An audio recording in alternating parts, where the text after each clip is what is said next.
નમસ્કાર ખેડૂત મિત્રો, આજે આપણે આમોદ તાલુકાના દોરા ગામે જ્યાં ટેટી ક્રોપની અંદર હાર્વેસ્ટિંગ સ્ટેજ પર આવેલા એક પ્લોટની અંદર આપણે બધા ભેગા થયા છીએ. તો ખેડૂતને સૌપ્રથમ કહીશ કે તેમનો પરિચય આપણને આપશે. મારું નામ મોન્ટુકુમાર સુરેશભાઈ પટેલ, ગામ દોરા, તાલુકો આમોદ, જિલ્લો ભરૂચ. તો મોન્ટુભાઈ, આપણે આ લગભગ ટેટીની ખેતી લાસ્ટ કેટલા વર્ષોથી કરી રહ્યા છીએ? મેં ટેટીની ખેતી અને તરબૂચની ખેતી લાસ્ટ 4 થી 5 વર્ષથી કરીએ છીએ. ઓકે. અને લગભગ છેલ્લા 4-5 વર્ષમાં જે આપણે વોટરમેલન અને માસ્કમેલન જે લગાવીએ છીએ, એવરેજ દર વર્ષે કેટલા એકરમાં લગાવીએ છીએ? લાસ્ટ યર મારે 10 એકર હતું, આ વર્ષે 5 એકર છે. ઓકે. તો મોન્ટુભાઈ, છેલ્લા 4-5 વર્ષથી આપણે જે ટેટી ક્રોપ સિગ્મા ક્રોપ સાયન્સ સાથે જોડાઈને કરતા રહ્યા છીએ, જેની અંદર દર વર્ષે આપણે સક્સેસ સ્ટોરી બનાવતા રહ્યા છીએ. તો આ વર્ષે પણ આપણે જ્યારે આ હાર્વેસ્ટિંગ સ્ટેજ પર પ્લોટ આવ્યો છે અને આ વર્ષે આપણે જોયું કે આ છેલ્લા 1.5-2 મહિનાની અંદર આપણને જે ક્લાઇમેટ જે હતું એ ક્લાઇમેટની અંદર ઘણી ખરી ચેન્જીસ હતી, ક્લાઇમેટ ઘણા ખરા ચેન્જીસ દેખાતા હતા. તો આ જે ક્લાઇમેટિકલી ચેન્જીસની સામે પણ આપણે જે પ્રોપર મેનેજમેન્ટ કર્યું છે અને પ્રોપર કહેવાય ને કે સિગ્માની પણ ઘણી ખરી પ્રોડક્ટ્સ, જેમ કે આપણે પાયામાં ભૂમિકીટથી લઈને સુપિક સોઇલ છે, મેક્સિકો છે, એ બધી જે પ્રોડક્ટ્સ વાપરી છે અને આટલા એન્ડ સ્ટેજ પર આપણે જ્યારે પહોંચ્યા છે તો આ જે ક્વોલિટી જેવો માલ દેખાય છે, જે એક નંબર માલ આપણને ધ્યાનમાં આવે છે, એ બાબતે તમે આપણને અન્ય ખેડૂત મિત્રો સાંભળી રહ્યા છે.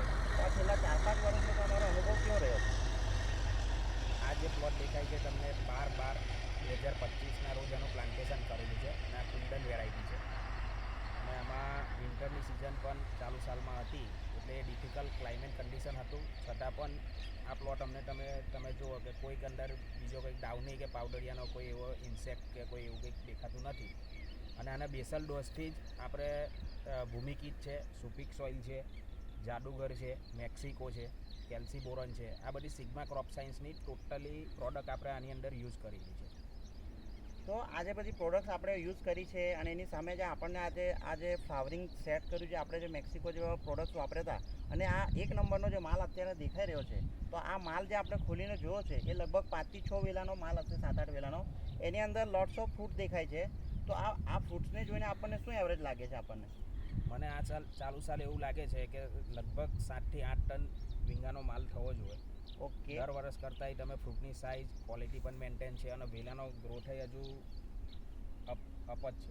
ઓકે. એટલે તમે જે વીઘે 7 થી 8 ટન કહો છો, એટલે પર એકરનો આપણે જોઈએ તો 14 થી 15 ટનનો ઉતારો આપણને આવશે એવું ધ્યાનમાં લાગે છે. હા હા. તો આપણને અન્ય ખેડૂત મિત્રો પણ સાંભળી રહ્યા છે કે જેઓ ટેટી છે, તરબૂચ છે, આવી ખેતી કરતા રહ્યા છે, એ લોકોને તમે શું સંદેશ આપવા માંગશો? દરેક ખેડૂત મિત્રોને મેં એક જ કહું છું કે સિગ્મા ક્રોપ સાયન્સ કંપની સાથે જોડાવ અને તમને આ ઓરિજિનલ વિડીયો છે મસ્ક મિલનનો, અને એની દરેક પ્રોડક્ટ યુઝ કરો.